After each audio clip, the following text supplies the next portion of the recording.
there's a Georgia sheriff, elected sheriff, who was at a sheriff's convention, who decided to sexually harass, fondle the breast of a judge in the Atlanta area in front of other cops. He doesn't get arrested. He doesn't get charged with a crime until weeks later because the judge would not drop it. Let's put up his picture. His name is Sheriff Christopher Cody. There he is.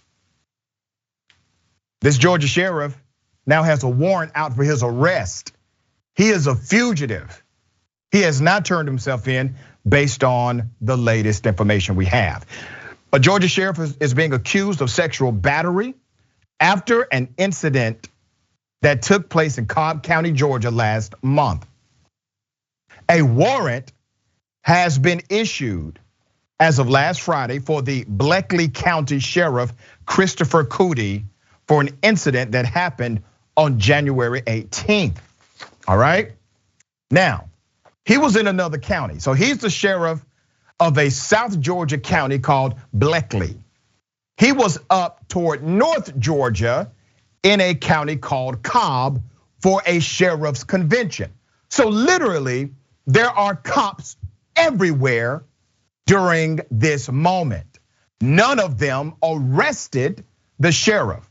The Cobb County Police Department said investigators were notified about the incident, which happened at the Renaissance Atlanta Waverly, located at 2450 Galleria Parkway the day after. According to the warrant, Sheriff Cody placed his hand on the breast of the victim without her consent. Investigators said the warrant was taken out after speaking to several witnesses. Now, this is a black woman. White sheriff goes to another county for a cop conference. He sees a judge. He may know her, may not, I don't know. But he grabs her breast according to the witnesses. Okay? He gets to leave.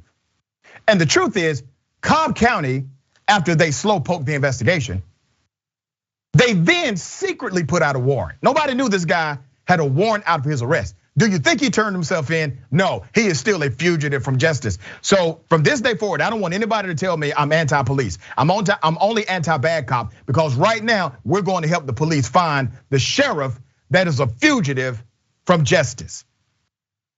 Let's put up a picture of the chief of police for Cobb County. They are now in charge of this investigation. That is the interim chief, Scott Hamilton. We're gonna help out Chief Hamilton. Cobb County Jail online records do not show an arrest report for Sheriff Cody, so we assume he has not been apprehended. In a statement released on Wednesday, Cobb County Police wrote in part, "This remains an active sexual battery investigation, and we will not be offering any additional statements or providing any on-camera interviews." The Bleckley County Sheriff's Office responded Thursday with his own statement in writing. Now, before I read what the Sheriff's Office said, before I read that, let me remind everyone, Cobb County Police came out basically saying, we know it's a big deal, but we're not gonna make a big deal out of it. We know what happened, there's an arrest warrant. We're not going to do any media, we're not talking to any reporters, we're not gonna do that. You do that for everybody else.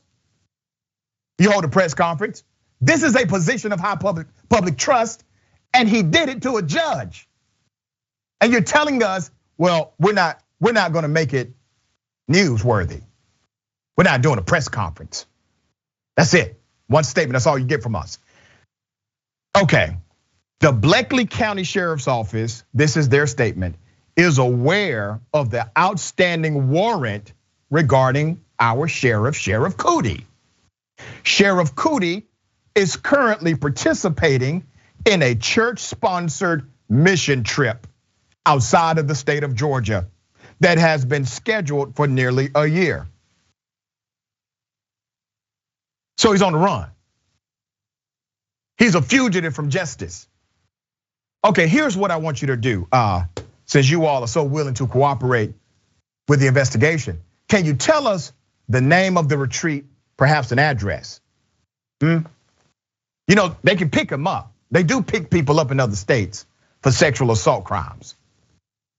So according to the narrative from the sheriff's office, hey, you know, our sheriff is aware, but unfortunately he's just unavailable. He's with the Lord on a missions trip.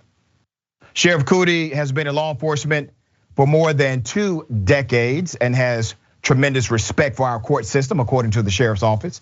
He is taking these allegations seriously and will meet with the appropriate authorities as soon as he returns. They give no date. They provide no context for that. Just, you know, when he comes back, he'll deal with this. I guarantee you right now, you know what sheriff is doing, the sheriff of Blakely? He's using all of his back channels trying to get them to drop this warrant. He's probably in the state of Georgia, by the way, okay?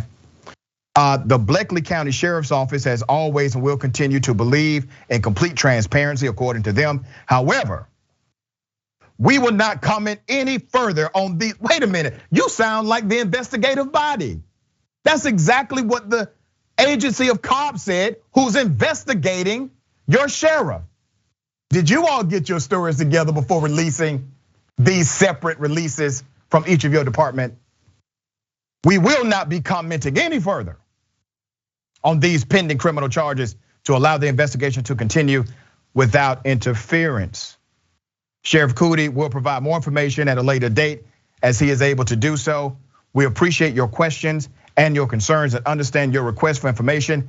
Thank you for your support and patience. I do not support you and I have no patience for you. Lock his ass up, okay? He fondled the breast of a black woman who's an Atlanta area judge, and you all let him leave your county. Shame on you. Let's put up a picture of the guy in charge of the Sheriff's Association. J. Terry Norris is the executive director for the Georgia Sheriff's Association. Jay released a statement.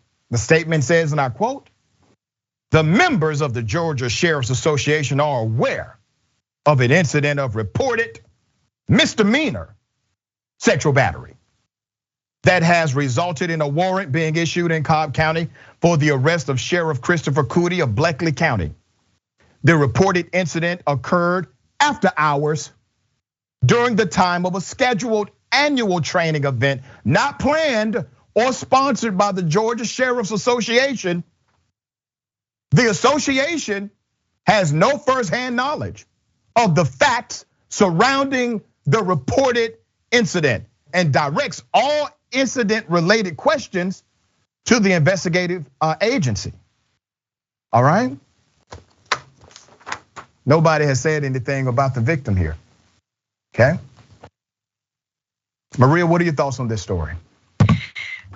Thank you, Rashad, for having me. That's exactly what I was thinking. I was, thinking about the judge who had to go through something like this.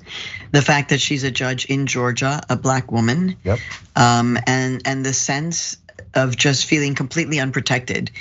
It's like the hypocrisy and the duality and the horror of the United States all in one, because she's a judge. Yep. She has power, and yet vis-a-vis the police, it appears that she doesn't have that much power. So what makes me think is just like the backside of all of what happens in the police.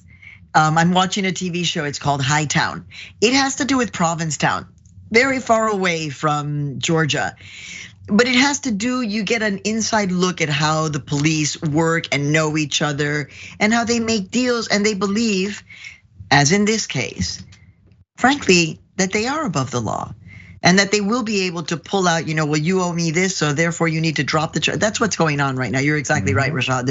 There's all kinds of negotiations about, well, wait, we know this about you and we know this, and if we reveal that, we're gonna reveal this. So it's just quite horrible, and I feel terrible for the judge. As a survivor myself, it's horrible, and to feel that whenever it happens, it's horrible. Yeah. If it happens from a member of law enforcement, that's how we feel incredibly vulnerable and exposed, and it's wrong. So I'm 100% behind what you're saying, which is, as citizens, we have to hold these people accountable. Got to hold them accountable. I am withholding the name of the judge because she is a victim of sexual assault. I do know the judge, and frankly, many of you know the judge as well. It will come out later during the process of justice here.